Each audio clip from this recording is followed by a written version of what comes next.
What does any of Ezekiel's passage today have to do with our lives? Is there anything here we can draw out that is remotely relevant? He continues to have his vision of a second temple that's going to be built. And here it describes various aspects of the temple, not least the land that the temple is going to be built on. It will be a special place set apart from Jerusalem, the city. And also it talks about how the princes and the people are both to bring certain offerings and sacrifices, and they're to celebrate things like the Passover, which if you can remember, we read all about that sort of thing in the law, and also they're to make offerings when they've sinned and on various other occasions as worship to God. When we read this, it can feel a little bit like, oh gosh, this sounds a lot like hard work. Not just because we're reading it and reading it is hard work, but also because it's a long list of stuff that they're to do and ways that they're to behave. And it can be easy to start to relate to these sorts of commands as bad news. This is just like a lot of boring stuff that I have to go about doing. If that's our attitude, we've missed it. At the heart of these commands is relationship. I know it sounds weird because they're really weird, some of these commands, or at least they feel like they are to us as we read them now. But at the heart of it is relationship. God is saying, I'm a holy God and I've always wanted to be near you. And for you to be near me, I want you to live in a particular way.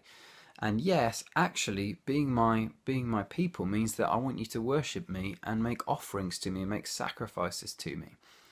I don't know about you, but I want to be someone who is set apart for God, who is really here just on this planet to serve him and to see his will carried out through my life.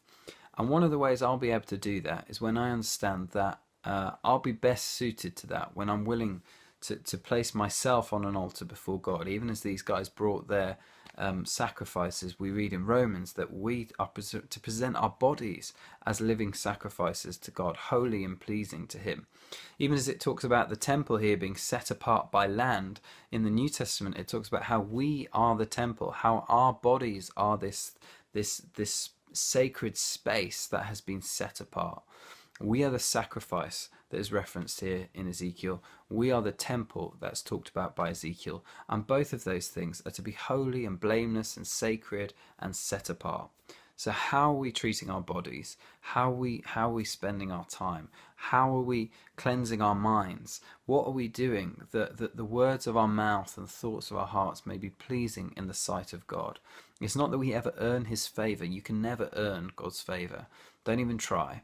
But we can choose to dedicate and surrender our lives to his service. I heard one time there was a guy sitting on a bench, D.L. Moody, and someone said to him, the world has yet to see what God can do through one person fully on fire for him. And Moody said, from that point on, I resolved to be that man. I think there's a challenge in there for each of us.